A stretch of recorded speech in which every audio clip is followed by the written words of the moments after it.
কষ্ট করে পরীক্ষার জন্য প্রিপারেশন নিলেন আপনি কয়েক মাস, কিন্তু ফলাফল যখন ভালো হয় তখন একটা আনন্দ আছে না নাই?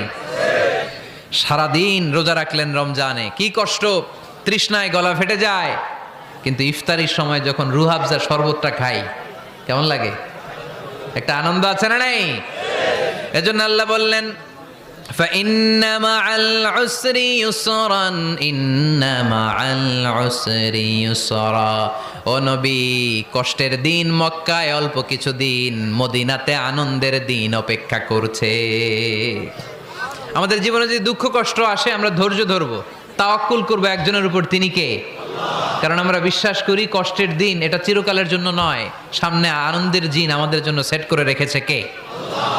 তাহলে আমরা সূরাতুল ইনশিরাহ থেকে 3টা নেয়ামতের বর্ণনা শুনলাম, বিশ্বনবীকে কি সান্ত্বনা দেয়া হলো সেটা শুনলাম। এবার 2টা গাইডলাইন শুনে তাফসীর